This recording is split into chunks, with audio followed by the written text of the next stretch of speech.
Bonjour à tous, bonjour à tous les fans d'MMA. Aujourd'hui, petite vidéo sur le One Fight Night 13. Oui, c'est ça, le One Fight Night 13. Du coup, c'est dans cette vidéo que j'en parle. Voilà, du coup, il y a eu l'événement à 2h du matin, il me semble. Bon, ok, les gars, j'ai eu des problèmes de rec. J'ai rec une fois 14h, une fois 21h. Le son, il était pas bon et tout, il y avait trop de son. Une fois le son de micro il avait pété, etc. Du coup, j'ai déjà vu les vidéos. Je me rappelle pas toutes, etc. Je vais les commenter quand même. Parce que bah voilà, c'est le but de Rager, tu vas pas me casser les couilles en fait. Oh! Oh! Oh non! Sérieux quoi? Non, je me perds un peu, mais voilà, je vais réagir et tout. Tu vas regarder ça tout de suite. Non, pas ça. Coupe le monteur, coupe à la vidéo là. Allez, allez, allez. Hop. On va regarder du coup tout. Là, ça va être des combats, du coup, les meilleurs moments des combats, voilà. Comme ça, la vidéo. Sinon, la vidéo, elle a duré une heure. Ce qui est cool aussi, c'est qu'il me semble pas qu'il y a de commentaires en français en fait. Du World Championship, ça m'étonnerait beaucoup. Du coup, je suis peut-être pas un des premiers, mais je suis peut-être dans la nouvelle génération, voilà, si je peux me permettre. Du coup, on va réagir au premier combat. Je me rappelle pas de l'issue de tous les combats, du coup, je vais quand même réagir proportionnellement.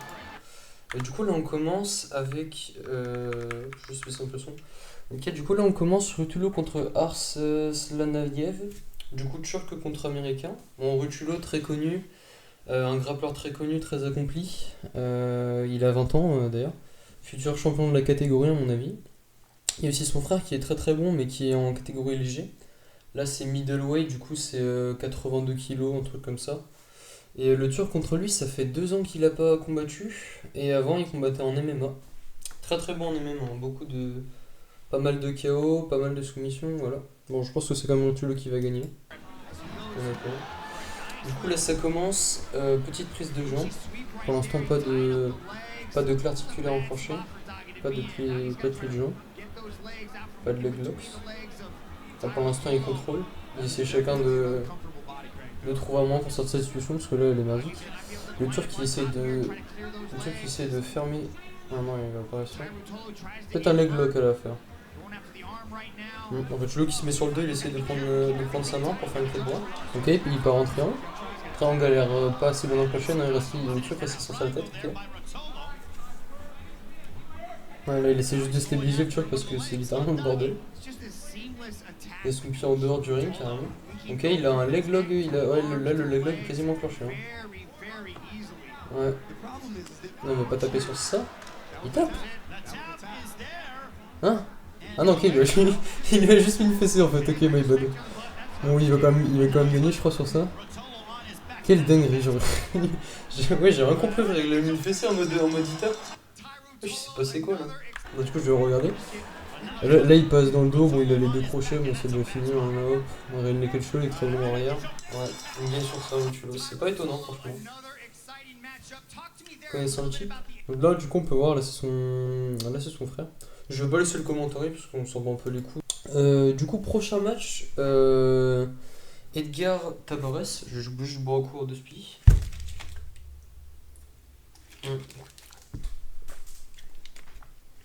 Contre un Algérien. Elias Mamoudi, que je ne connais pas. Voilà. On va regarder. Attendez, je m'en pose 2 secondes. C'est du Muay Thai, de la boxe thaïlandaise. Du coup, ils ont le droit d'utiliser pied, poing, coude, genou et projection. Projection, mais des projections plutôt des balayages, quoi. Vraiment des projections au-dessus de la ceinture. Oh, c'est comme un autre. Oh, déjà un ticket. Déjà, en gros, je crois que c'est 3 ou 4 ou 5 par round, je sais plus du tout. Et il perd le round. Du coup, on va se regarder ça. Il tombe déjà une fois. Moi, je suis plutôt. Enfin, Edgar Tabarez, j'ai déjà vu le combat, j'aime beaucoup son style de combat. Là, c'est la deuxième fois dans son. Wow! Sa deuxième fois, wow! Sa deuxième fois dans l'organisation, il avait perdu contre le champion de la catégorie. Ok, Mamoudi qui le remet par terre avec un coup de genou en clinch. Ok, incroyable. Ah, il se fait déjà compter là. Hein. Ouais, on dirait qu'il commence à s'en épuiser. Ok, le balayage loupé. Le crochet est rentré. Wow, le coup de pied retourné des zinzins. En plus, elle le met par terre déjà 4 fois. Ouais, le coup de genou en clinch. Il reste sorti du clinch, ok, il remet une droite en contre. Ok. Ok, ok, non, ça va, il a rien. J'ai cru qu'il avait son dos pété. Alors, s'il perdait sur ça, c'était dommage. Ok, le clinch incroyable, il s'en prend 2-3 dans la tête, ouais, et tout. Ouais, il finit sur ça. Ouais, normal. Voilà, dingue. Il y a 2 ans, quand je me suis. Ah, il parle français. Ok, bon, attendez, je vous montre ça. Et là, je me suis recassé le doigt, mais dans la tête, quand on est dur, ça va. J'ai Belle montré ce soir performance. que je voulais revenir fort, je voulais revenir vite. Ouais, ça faisait 1 an ou 2 qu'il avait pas combattu, je suis regardé tout à l'heure. Le public du One, que c'est la best organisation C'est dans vrai, le ça. monde. Mercredi Et aussi, qu'il faut les gars. mériter sa place ici. Je voulais montrer que je suis bien dans le top 5, si c'est pas le numéro 1 des On a eu un très bon. Il fallait prouver que bon, je suis toujours au top. Je me suis entraîné très dur pour, et c'était le game plan, c'était ce qui était prévu. Et quand t'es passé aussi un gros big up à Tuzo Cruz, le numéro 1 des fighters mexicains. Don't forget, Tuzo, my friend, this fight is for you. And maybe 2 months ago, I lose one friend of me, fighter too. Ah ouais. And I want to, je voudrais rendre hommage. Tout honneur. I want to give thanks and I want to give honor to my friend. Ouais. Wilfried, it's for you, my friend. Ouais, du coup, il y a son pote Wilfried qui est mort il y a 2 mois, c'était aussi un combattant. Franchement, il est mou, un très très bon pote de faire ça. Hein. Franchement, très respectable. Alors lui, je le connaissais pas, combattant aussi, hein, super intéressant, un très bon style de combat. Juste se remater le coup de pied retourné, magnifique. Là à peu près. Ouais. En fait, il a vraiment envoyé sa patate, hein, vraiment. Je m'étonne qu'il est tombé, le Mexicain. Hein. La limite, il tombe par terre. Ouais, il tombe par terre après ça, carrément. Mais ben la vache, quel combat de fou. Du coup, prochain combat, 3ème combat. C'est un combat de MMA poids lourd. Voilà, c'est un Brésilien contre un Sénégalais. Du coup, peut-être aussi que lui il parle français. On va voir ça. Bon, ça commence direct dans le vif. Ok, là, c'est de la bagarre. C'est quasiment du corps à corps. C'est distance de corps à corps. Du dirty boxing. Ça s'envoie des patates de forain, juste des crochets larges, c'est ce qu'il crochet large. C'est juste 2 mètres que là, ok, la mis au sol du Brésilien. Normalement le Sénégalais. Attends, je vais baisser le son. Normalement le Sénégalais, je crois qu'il a fait de la lutte sénégalaise, du coup il a un bon niveau. Il a pas l'air d'avoir un très bon niveau debout, mais au sol ça se fait. Le sol était bien. Ok, le contrôle, il met des frappes. Est-ce qu'il va le laisser? Ouais, ok, ça a remonté, ok. Ah, mais il a déjà l'air d'être sonné là. Hein. Tu m'étonnes en poids lourd. Ok, ils sont lents, mais ils envoient des patates en poids lourd, frère. C'est. Ok, le sprawl. Il contrôle les frappes. Il continue. Bon, voilà, c'est peut-être se finir sur ça en grande mouton, mais en plus il saigne. Oh, la fin du round qui l'a sauvé. Ah, il a pas resté à sprawl, l'amener au sol du Brésilien en double leg. Ok, il essaye de prendre la montée. Il met des coups de coude.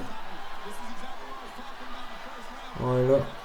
Ah mais il a plus d'énergie, il peut même pas faire un grand corner aussi efficace que ça. On voit son corner derrière, qui est en train de crier. Le Sénégalais, il est dans une très très mauvaise posture. Ah mais il reste à se relever hein. Ouh la clé. Normalement elle est pas enclenchée même. Le Brésilien a l'air d'être vraiment très très bon aussi, hein. C'est un bon grappeur. Non, il n'y a pas de clé en fait, ok, c'est juste qu'il contrôle. Bizarre comme position de main. Ok, bah non, en fait c'était une décision unanime en fait, ok, je sais qu'il y avait un KO. On va voir s'il parle très fatigué. On va voir s'il parle français. Ça m'étonnerait, mais. Ah, c'est vrai que c'était une belle victoire. On parle pas français. On va passer au prochain combat, au 4ème combat. Ok, alors 4ème combat, c'est un Brésilien contre un Coréen.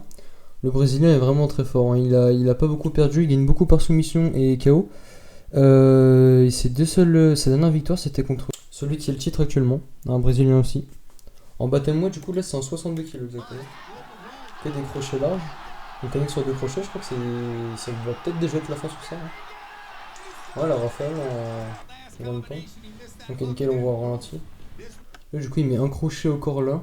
Et après il remonte direct à la tête, point du menton et ouais, il est sonné, il est par terre. Hein. Je vais même pas partir en... Putain, le combat est super rapide quoi. Vraiment il a même pas... Il débute du round quoi. C'est bon. Grand plante vraiment très très fort aussi. Ouais. Ah, bon, il a raison. L'arbitre a raison d'arrêter, hein, c'était un massacre, hein, putain, le vache. Ah, il savait même plus où il était à la fin. First of all, I gotta say it absolutely breaks my heart to tell you that you don't get the bonus because that was a $50,000 performance. Là, il lui dit qu'il a pas le bonus parce qu'en gros, il a fait un très beau KO et tout. Mais en fait, de base, il devait concourir à 62 kilos, mais en fait, il a loupé la pesée. Du coup, ils ont fait ce qu'on appelle un point de capture, où en gros, ils vont combattre un peu plus haut, pas au poids donné du coup. Et dans ces cas-là, en fait, ils donnent pas le bonus de performance parce que bah, c'est mal vu en fait de louper le poids, ce qui est normal, hein. Dommage pour lui, mais peut-être une prochaine fois, il aura la performance. Sauf c'est un combattant complet, hein, ça m'étonnera pas. Prochain combat, du coup, là ça va être un Thaïlandais, le champion thaïlandais en boxe thaïlandaise qui va s'essayer au kickboxing. Du coup, là les deux sont pas classés. Et il est mis contre un mec pas non plus classé, un géorgien qui est pas super bon. Je vais regarder ce cas-là, qui est mitigé. Je le respecte. Le middle qui passe, le deuxième middle qui passe, le troisième middle qui passe, le quatrième middle qui passe, le cinquième middle qui passe, le sixième middle qui passe. Ah, son bras est en train de franchir, le high kick qui passe aussi. Donc je vais monter. Il y a vraiment une opposition de style, il y a vraiment plutôt un style Muay Thai et l'autre un style kickboxing. Il y en a un qui utilise beaucoup plus ses jambes que l'autre, quoi. Ouais, le géorgien il se fait surclasser là pour le coup. Ouais. En plus il les prend dans les bras chaque fois, il les bloque dans les bras. Oh, ce bruit de con là. Ouais, Comme c'est bizarre. Oh Je crois que alors. la première fois que j'ai vu le combat, je pensais qu'en fait il s'était pris dans le foie. Et en fait, non, pour voir que son bras en fait il est là, son avant-bras en fait il a pris dedans et il est déboîté, quoi. Ouais, il ne bouge plus là. Normalement quand on a des veines comme ça, c'est que le bras est déboîté. Mais ça m'étonne pas qu'il allait gagner, hein, vraiment. Là, vu que c'est ses débuts, c'est vraiment un match. Ils lui ont donné un match facile pour qu'il monte. Mais ça m'étonnerait pas non plus qu'il soit le prochain champion ou qu'il fasse une belle guerre contre le champion. Il a les armes pour en tout cas. Passons à l'avant-dernier match, du coup. Ça, c'est encore du grappling. C'est Moussou Messi, du coup, le champion flyweight actuel et depuis 2-3 combats. Il est vraiment très très bon, il est jeune aussi.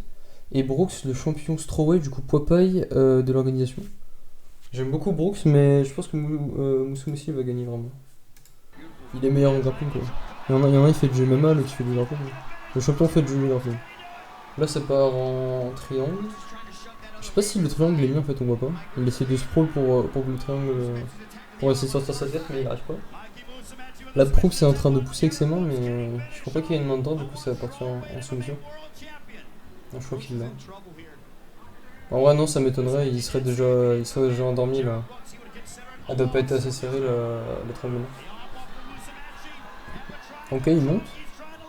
Ah là, il est tout rouge, Brooks. Je pense que l'américain va taper. Enfin, Brooks, l'américain va taper, je fais un des deux. Ouais. Ça, c'est le problème de. Ah, tiens, le mec là à gauche qui tient la cage, lui, s'appelle Olivier, c'est un arbitre français que je respecte beaucoup. Ouais, non, là, je pense que ouais, il va taper. Normal, bon, moi j'aime beaucoup Brooks, mais ça m'étonne pas qu'il parte sur ça.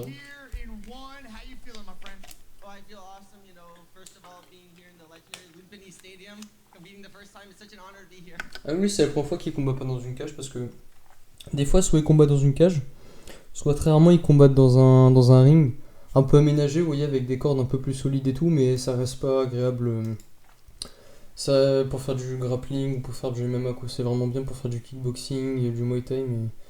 Bref, passons... je trouve pas que c'est une bonne idée, mais voilà. Passons au dernier combat, du coup. Merde. Du coup, là, c'est Shinviev Alonzov contre Grégorian. Grégorian qui est arménien. Et Alonzov qui est... Je crois que c'est le drapeau de la Biélorussie. Et un autre drapeau que je ne connais pas. On ira se renseigner après. Mais voilà, putain. Le Biélorussie, Alazov, voilà c'est bon, Alazov, je pense qu'il va gagner le combat, voilà, parce que il a beaucoup de KO pendant sa carrière, une énorme carrière d'ailleurs, c'est vraiment le meilleur kickboxer en poids plume. Attends, je regarde un peu le combat. Donc oui, il a l'air de galérer là quand même. On a la fin des rangs, il a pris 2 crochets. Ok, le middle qui est pas passé malheureusement. L'autre middle qui est pas passé. L'esquive. Ouais, ils ont l'air tous les deux crevés. Hein. Après, faut savoir que 5 fois 5 rounds, enfin 5 minutes de 5 rounds, c'est énorme à tenir, hein, vraiment. Surtout quand t'as des régimes où ils tapent autant. Hein. Ok, le backkick c'est pas passé malheureusement, il aurait pu coucher sur ça. On lui percute qui passe, le middle qui passe aussi. Le middle qui passe, mais il n'y a plus d'énergie, il n'y a plus de patate du tout. Ok, étonnant. Bon, ça me m'étonne pas qu'il gagne, mais on n'a pas vu grand chose, hein, franchement, au combat. Mais ça veut dire qu'il n'y a pas eu vraiment autre chose d'intéressant. Peut-être qu'ils ont beaucoup. Peut-être qu'ils ont pas assez tapé, etc. Du coup, voilà, ils l'ont cut à ce moment-là. Mais pas étonnant qu'il gagne, franchement, pas étonnant du tout. Sawadee Cup, guys. Sawadee Cup. Hello, everyone. Bonjour. First I say, Alhamdulillah. Comme ravi, putain. Today is good day. Today my day. I have respect to Marat Grigoryan. He's a very strong fighter. Je continue le film Marat Grigoryan. Peut-être qu'ils auront une revanche d'ailleurs parce que le match avait l'air d'être serré. Et le dernier, en fait non, je vous ai menti, voilà, excusez-moi. C'est le dernier combat, c'est ça. Le dernier combat, c'est là. C'est un Mongolien contre un Philippin. Philippin, Mongolien, désolé, je sais pas si on dit Philippin. Mongolien, il me semble que ça se dit, mais Philippin, je suis pas sûr. J'aime beaucoup ce type, il est pas encore connu. Pourtant, il a 34 ans, mais il fait ses débuts au One. Et il a fait un truc de fou, vraiment. Et il a fait 2 combats avec 1 mois d'espace. Généralement, c'est plutôt 6 mois, tu fais un combat, 6 mois, un autre combat. Et vraiment, c'est un truc de fou de faire ça. Et le pire, c'est qu'il est même pas autant amoché que ça. C'est vraiment fou de faire un truc comme ça. C'est très respectable d'ailleurs. Du coup, c'est clé pour la victoire. Dirty Boxing. Du coup, c'est généralement du boxing un peu collé. Où ils envoient juste des patates de forain, un peu comme on a vu là en MMA polo. Et après, du grappling. Et des takedowns. Non, lui, ça va plutôt être un mec qui va essayer d'amener au sol l'autre.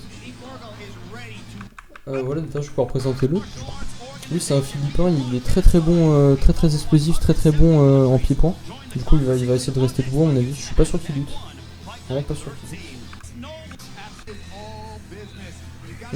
Ouais, explosif et il choisit bien. Moi, je vais passer un peu parce que ce qui est intéressant, c'est le combat en soi. Vous voyez, ils ont tous les deux un ratio 9-2, 6-0, donc c'est fini. Vous voyez, c'est tous les deux. Là, ça va être un beau combat parce que les deux sont bons. Et les deux sont des futurs contenders ce titre. Peut-être un des combats en MMA que j'attendais le plus. Hein. Parce qu'après en MMA il n'y a pas grand chose d'autre. Hein. Il y avait le combat des poids lourds mais il n'était pas aussi bien que ce que je m'attendais. Je pensais qu'il allait avoir un gros KO. Donc quel combat. Il y a déjà un kick. Ok. Le Philippin qui met... Ouais, là ça s'analyse beaucoup en MMA le premier round. Hein. Vraiment, je suis pas sûr qu'il se passe énormément de choses. Vraiment pas sûr. Ok, le Mongolien qui change beaucoup de gamme. Ok, le middle qui est passé. Ah, très wow, le kick est passé, ok. Il a mis un genou par terre, du coup ça l'a quand même touché. Ah ouais, du dirty boxing, ça boxe au corps à corps très vite. Le premier qui touche, il couche l'autre quoi. Ou il fait des dégâts, des ouvertures ou des trucs comme ça. On peut voir, il s'analyse beaucoup, un bon travail de fond du Philippin, qui essaie d'amener au sol. Ok, qui se fait bloquer. En fait, là, le Mongolien il pouvait pas se pro parce qu'il était contre la cage. Du coup, il a juste essayé de baisser son niveau pour que ce soit plus compliqué. Philippin de prendre. Oh, le Philippin en fait, non, j'ai jamais eu. Le Philippin dans ses combats, il lutte vraiment pas beaucoup, mais en fait, il est vraiment de bonne lutte. Là, on peut voir qu'il a coincé le pied du Mongolien entre ses jambes. Le Mongolien d'ailleurs qui est en train d'essayer de contrôler la position pour pas. Oh, qui est aussi une Kimura. Une Kimura, c'est une clé d'épaule. Mais je suis pas sûr qu'ils la mettent à cet angle-là. Hein. C'est un peu comme le Kimura pour la placer, c'est un peu comme les policiers quand ils mettent les bras dans le dos. Sauf que c'est un bras et c'est un peu plus haut, beaucoup plus haut quoi. Le but c'est de faire sauter l'épaule, mais voilà, ça arrive très peu à ça. Hein. Le but c'est juste des clés, la plupart du temps c'est juste de faire mal au point où le mec il est obligé de taper, tu vois. Ça pète rarement. Et les étranglements, c'est plus le mec, il s'endort, tu vois, s'il tape pas. Du coup, il tape au bout d'un moment quand il voit que il a pu respirer, bah il tape. Ah merde, le son est peut-être un peu trop fort. Non, on va ça va écrire pas beaucoup alors. Ok, il change vraiment beaucoup de garde, le Mongolien. Pourtant, il a pas l'air d'avoir une boxe très très bonne. Peut-être qu'il a un meilleur. Peut-être qu'il a du taekwondo, un truc comme ça, qui le pousse à changer de garde. Sinon, c'est pas super compréhensible, mais. Moi, je crois en lui, les gars. Je sais que le Mongolien va gagner. Lequel, le sidekick qui passe, le middle qui passe du Philippin. En fait, j'aimerais bien dire leur nom, mais en fait, Bataku. Parce qu'au début, je disais bâtard, le premier truc, je disais bâtard cul. Tu vois, j'essaie de pas trop me faire par son nom, tu vois. En fait, non, quand j'ai raconté la vidéo, en fait, ils disent Bataku. Le R se dit pas. Bon, bref, on s'en fout, mais. Donc, il y a la gauche qui passe vite fait. Il a vraiment une garde très très basse, le Philippe, hein, vraiment. Hein. On appelle ça une garde un peu à dommage, quoi. C'est vraiment pour déclencher le bras vite, là. Donc, le contre. Oh là vous entendez le bruit des coups. Vraiment des coups puissants, là, on peut entendre. Quel le kick qui passe. Ah, c'est pour ouais, ok, bon, le contre qui passe, il est sonné. J'espère que le coup passe, non, le coup passe finit pas sur ça, je crois lui. Ok, la défense de takedown. En tout cas, le Philippin est vraiment très complet. Hein. Il devrait rester debout, hein, debout, il a large l'avantage, genre, ça fait déjà 2 fois qu'il le knock-out, qu'il le couche. Enfin, pas le coucher complètement, tu vois, mais qu'il l'assoit, on va dire qu'il l'assoit. Il essaye, le Mongolien, il essaye un grip en Kimura. Mais ça passe pas. Parce que là, on peut voir le Philippin, en fait, il attrape ses 2 bras pour que ses bras soient collés et qu'en fait, il n'y ait pas un bras qui se balade et qui finisse en clé d'épaule, quoi. En Kimura. Sinon, il perd sur ça. Hein. Mais là, il y a un monde là où le combat il se finit sur un Kimura. Hein. Ouh là là. Ok. Oh, il s'en est bien sorti, le Philippin. Ok, bon. Le Mongolien a pris les jambes pour pas qu'il y ait trilon. Est-ce que ça part en grande pas? Non. Moi, je serais le Mongolien en vrai. Parce que en vrai, oui, il est meilleur au sol, le Mongolien. Pas en lutte, mais au sol, je pense qu'il est meilleur. Mais là vraiment, il met ses mains pour se reposer. Et là, non, vaut mieux. Soit tu donnes des coups de pied dans les cuisses pour marquer des points, soit tu te barres et comme ça, putain, j'allais dire le président, j'allais dire l'acteur. Non, l'arbitre il relève, putain, wow. Ok, le round se finit de 40 secondes, à mon avis, il n'y aura pas de finition sur round 6, ça m'étonnerait, hein, sur 40 secondes. Même si le Mongolien a déjà gagné round 1 à 40. Non, attends, 4 minutes 59. Du coup, il a gagné à 1 seconde du coup, son soumission, hein, ce qui est vraiment incroyable. Hein. Genre, à 1 seconde, le mec. Ouh là là, le backfist qu'il a fait ici. Ouais, il est vraiment dans une position de merde, le Philippin. Il y a 1 seconde, le mec le mec contre le Mongolien allait réussir à passer le tour et pas perdre sur ça. Quel petit slip orange. Bon, là, c'est vraiment une position où le Philippin il est dans la merde, soit il réussit à faire un triangle, soit juste il va se faire lyncher, quoi. Ouais. Bon, le Mongolien il finit le round en contrôle au-dessus, c'est une bonne chose. Là, on va revoir les moments au ralenti, il me semble. Ouais. Non, vraiment un très bon combattant, le Philippin, je le connaissais pas autant. Qu'est-ce que tu fais avec ton téléphone là? Range-ça, toi. Il en live sur Instagram. Regardez, il se fait défoncer, mon pote. Non, en vrai, non. Pour l'instant, je dirais le premier round, en vrai. Premier round. J'irais Philippin, parce que Philippin, là, on va revoir au replay, mais Philippin, vraiment, il met bien la pression au sol, hein, regardez. Hein. Il en ramasse beaucoup. Hein. Mongolien, il ramasse beaucoup. Hein. Ouais, deux fois en menton. Heureusement qu'il est résistant, parce qu'il y en a déjà ça, là. Ah ouais, ok, c'est le coup, on en est pas. Mais, au sol, le Mongolien, je vous dis, les gars, il va gagner. Je suis sûr, il va gagner. Le Mongolien, voilà, au sol, il maîtrise. Et il le met dans des positions vraiment très très chiantes. C'est pas des positions où le Mongolien il peut taper au sol, mais c'est des positions où en fait, juste l'autre il est inversé sur les fesses, sur le dos, genre. Position trop chiante, quoi. Ouh, là il y a 2-3 attaques qui ont touché à mon avis. Hein. Pas énormément. Oh, le coup de coude dans Santé King, c'était incroyable. Ah, il est sonné là. Il est pas très sonné. Hein. Vous voyez, c'est aussi ça dans les MMA, c'est la capacité à encaisser des coups. Le Philippin il en prend pas beaucoup, mais il prend un coup, pam, tombe par terre. Le Mongolien il en a pris pas mal, il est tombé 2 fois par terre sur tous les coups qu'il a pris, c'est pas mal. Hein. Bon là, contrôle, il met le coude sur la main pour le frapper, là il essaie de contrôler frapper. Ok, là il a fait une monade dagestanaise. Bon, ça n'a pas duré longtemps. En gros, ça consiste à faire passer le bras de votre adversaire derrière son dos et le prendre avec votre autre bras. Comme ça, il a qu'un bras pour se défendre et voilà. Là, il pourrait donner des coups d'épaule, mais il le fait pas trop. Là, il est vraiment sur une position très très contrôlée, quoi. De toute façon, quand il est dans ce cas-là, ok, il met son genou sur le thorax. Peut-être qu'il va essayer de tenter de monter. Ça m'étonnerait. Peut-être des coups de coude à la rigueur. Ouais, voilà, là c'est une Dagestanaise, vous voyez. Mais il n'y a pas trop d'intérêt là, parce que ouais, je pense qu'il va retenter une Kimura. Ça a l'air d'être sa position préférée, parce que vraiment, il essaie que de faire des Kimura. Peut-être qu'il a gagné par Kimura d'ailleurs. Parce que moi je pense qu'il va gagner, hein, mais je sais pas s'il fait les 3 rounds, je sais pas si je me rappelle même pas de ce combat. Je sais même pas si je l'ai vu ce combat. Ça me dit rien. Ah si, je l'ai vu. Mais je sais plus comment c'est fini. Là il pourrait prendre ses. Là il pourrait pousser avec ses pieds pour essayer de le retourner, mais le problème c'est que. Comme je vous ai dit, quand tu fais du MMA et que t'as un putain de ring comme ça, regarde ses pieds comment ils sont. Hein. Là sur une cage, ses pieds au moins il sera plat, il pourrait pousser, tu vois. Mais là il pousse, ça va pas l'aider plus que ça. Non, vraiment, il est vraiment dans une position de merde le Philippin. Hein. Le Mongolien là, il est en contrôle, il peut littéralement faire tout ce qu'il veut. Mais en fait là le Philippin il a même plus de garde et tout en fait. En gros t'as ce qu'ils appellent des gardes au sol. C'est tu te protèges un peu avec tes mains et tout, c'est pas comme des gardes debout. C'est un peu compliqué à expliquer, mais là il a pas de garde quoi. Là c'est juste, il essaie juste de bouger ses mains le Philippin pour pas se faire soumettre quoi. Mais là vu comment ça part ça va être compliqué. Hein. Oula, attends quoi? Ouais j'ai cru que c'était le bruit du... le taf, j'ai cru que c'était le bruit que le coup a fait. Donc là il a fait un très bon coup en clinch hein, vraiment. Il a mis un coup de genou en clinch alors qu'il voit même pas frère, c'est une dingue hein, vraiment. Ouais, là il travaille, là c'est très compliqué de sortir de ça. Hein. Ouais, la Kimura qui a enclenché, ok, il a failli taper. Oh, il est à 2 doigts de taper là. Hein. À mon avis, pas 2 fois, pas 3 fois. Hein.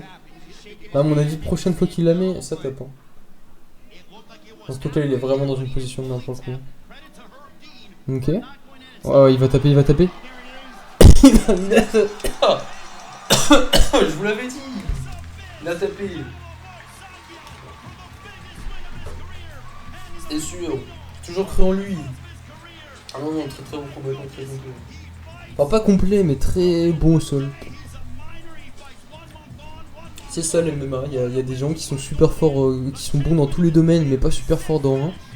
Et du coup, quand t'en as un qui est super fort dans un autre domaine, bah il le bat dans le domaine, et si c'est un domaine où tu peux gagner, comme debout ou au sol, bah voilà, il te défonce. Si c'est un très bon lutteur, ouais c'est bien, mais si c'est qu'un très bon lutteur, bon... Il peut pas tuer dans lutte t'as pas de soumission du coup normalement ils doivent en apprendre et tout c'est relou tu vois. Ouais c'était bon au sol On a connu des combattants comme ça comme Royce Gracie hein. Celui qui a gagné le 1, le 2 et le 4ème UFC. Il savait que faire du grappling hein. Il savait que faire du grappling. On va revoir un peu ce qui s'est passé pendant le combat dans le West. Voilà ce que j'avais dit ouais. 2-3 orteils qu'a touché. Mais vu qu'il a tendu son pied quoi, c'est un bon, ouais, tu vois. Et hop là, direct il passe en dessous. Il le met au sol. Ah, vraiment, encore le round 1, j'avais des doutes. Mais là, le round 2, clairement, il le soumet. Pendant 1 minute 30, il est dans la merde. Regarde, là aussi, là ça aurait pu passer. Ouais, il tape. Non, très content. Je continue à suivre ce combattant. Même le Philippin, c'est un très très beau combat. Très très beau combat. Pas étonnant. J'espère que vous aurez bien aimé le One Fight Night 13. En tout cas, très très grosse soirée et très intéressant. Parce que du coup j'ai dû la regarder plusieurs fois à cause des bugs que j'ai eu d'audio. Mais toujours un plaisir de la regarder, même plusieurs fois. Du coup on a eu une décision unanime qui était belle quand même. C'est pas duré longtemps mais qui était belle. On a eu une très très belle soumission contre un gros nom quand même du sport. On a eu les débuts d'un prodige en kickboxing, Taiwan Shai PK Sunshine, avec un KO au 3ème round. On a eu un TKO du coup, un KO technique au 3ème round du Brésilien, qui est aussi très bon. Ça c'est un combat qu'on n'a pas regardé, mais pour le coup il allait en une saison unanime, il était pas super intéressant, je l'ai regardé en off, il était pas intéressant montré en... Je trouvais pas qu'il y avait autant d'intérêt que ça. On a eu le Sénégalais qui s'impose pour sa 3ème victoire en décision unanime, qui était un beau combat, mais bon là, pas le meilleur clairement. Par contre on a eu Elias, un Algérien Elias Mamoudi qui a fait un très très très très beau combat. Pour le coup il gagne round 1, il gagne sur un KO technique vraiment incroyable. Vraiment très beau style et content de le revoir dans le sport, surtout qu'il parle français alors c'est content. Un francophone qui gagne comme ça, très content. Un Tairo Tulo qui s'impose par soumission au premier round contre le Turc, qui est un très très bon combattant d'MMA. Mais en grappling, voilà, pas trop ça. Ce combat, on l'a pas regardé, pareil, je l'ai regardé en off, pas intéressant. Et N. Orgil Bataku, le mongolien, qui gagne deuxième round de soumission. Franchement, très très belle soirée. J'espère que la vidéo vous a plu. Je comptais pas la faire de base, mais je me suis dit que ça pouvait être intéressant. Parce que je vous fais découvrir le MMA, pourquoi pas vous faire découvrir aussi les combats et commenter les combats. Du coup, voilà, j'espère que vous aurez aimé la vidéo. N'hésitez pas à like, commenter et tout le blabla. Et sur ce, je vous aime les gars, c'était un plaisir.